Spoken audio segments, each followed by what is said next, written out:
Everybody, this is Gary Vaynerchuk, and you're watching the Ask Gary V Show, episode 13.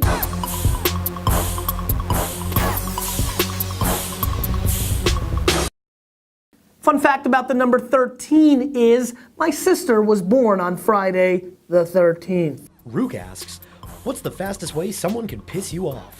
Rook, you know, it's interesting. I'm not the kind of character that gets pissed off so quickly. I'm pretty much a love and zen kind of guy for all my intensity. I think that throws people off a little bit in reality. Obviously, if you punch me directly in the face or hurt somebody I care about right here, that would be bad. But overall, the actual answer to your question is hypocrisy and cynicism. Those are the two things that I can't consume. The amount of cynics out there, it's really one of the funnier kind of cards that people play on social media specifically. I see it played less in real life. Really bothers me, and boy, if you're complaining about something you actually do, and I have some friends and family members who play that, that just drives me up the wall. Vineyard Paul asks, how do I use Snapchat for a winery?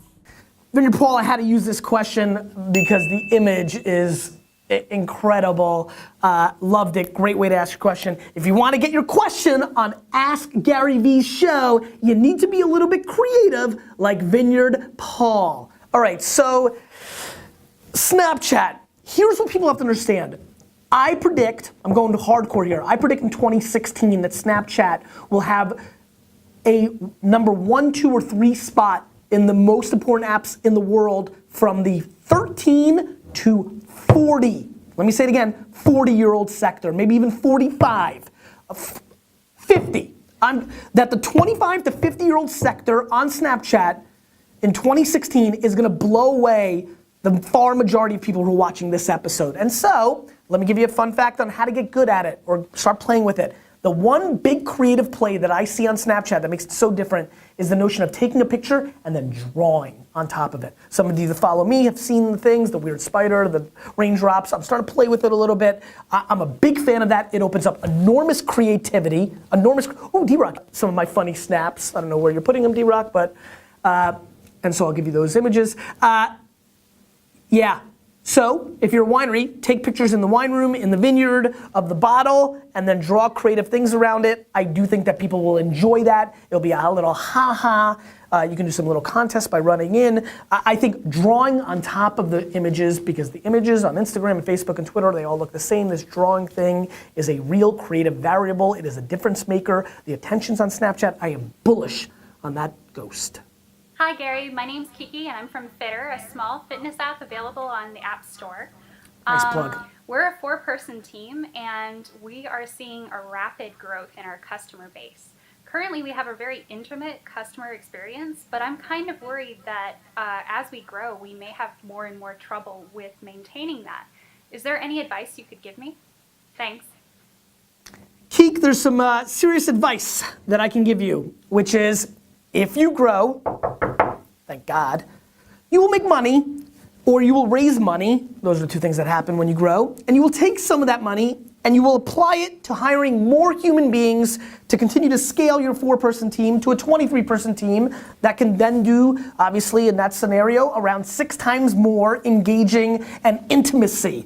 This is the insanity that pisses me off more than anything, which is that people think that engagement doesn't scale. It doesn't scale when you roll like me and you answer everything yourself, but it does scale when you're a logo, a water, a league, a thing. It scales. As a matter of fact, I've been contemplating an Ask Gary V Show Twitter account that allows me to scale, right? I can have 4 human beings behind the show engaging. You know that's not me because it's a show. Me is me. And so you can scale all day long. Are you and your 4-person team willing to make the commitment to allocate dollars into humans, one that most CFOs and other financial people do not believe in? I believe in it. Do you?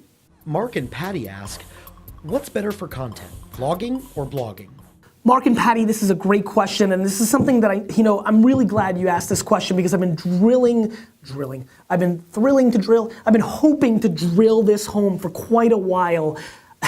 and I used to address this back in 2007, 8, 9, definitely 09 and 10 during the Crush It tour and the Crush It days. I answered this a lot, haven't talked about it as much the last 4 years. That's why we do the Ask Gary Vee show. It allows me to rant about things I've forgotten about. The answer is, I don't know. The answer is very simple. What are you good at? You can crush it doing video blogging, and you can crush it doing blogging. I mean, it just comes down to what are you good at? Are you better at video? Since I've started this show, I've already seen 11 to 12 Ask shows pop up of people that follow me, of people that pay attention to what I'm doing. And very honestly, 1 or 2 are decent, and the other 9 are straight crap. With all due respect to my fans, I don't want to diss. That's not a good thing to do. The 11 people that have done it are now sitting there saying, does he think I'm crap? Why do you think I said 2 were okay? I don't want anybody to feel bad, but some people aren't made out to. I'm not made out to write like myself. I need editing. I need it. I need help. Grammar. I can't spell. I can't do it. I can't do it, guys. I can't spell. But boy, can I make a video. Drew asks, do you have any tips on presenting your consultant services to a potential client?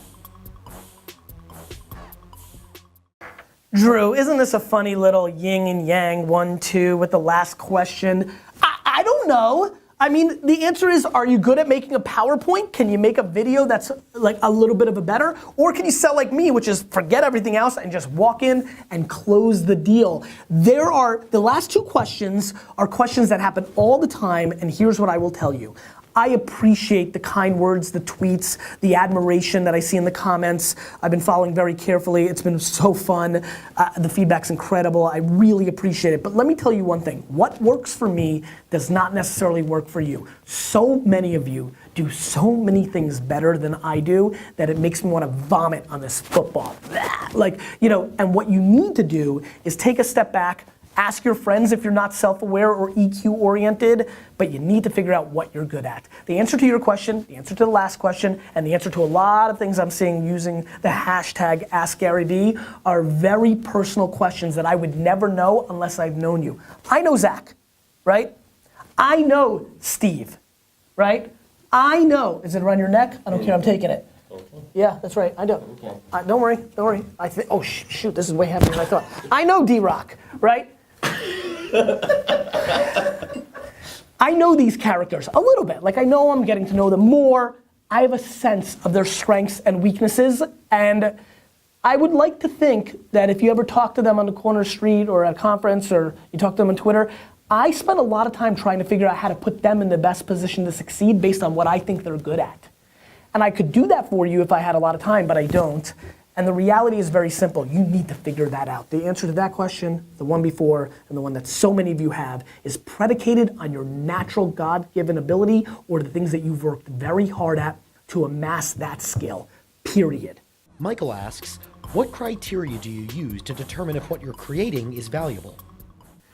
Michael, for me, this is a really interesting question. It depends. Are you talking about, is the content that you're putting out valuable? Because I talk a lot about that. And, that is, what I use on that criteria is actually engagement numbers. I mean, just raw numbers. How many people are sharing? How many people are leaving comments? How many people are watching the video? Like, that's a very important, very basic engagement number. That helps. But that's one baseline number.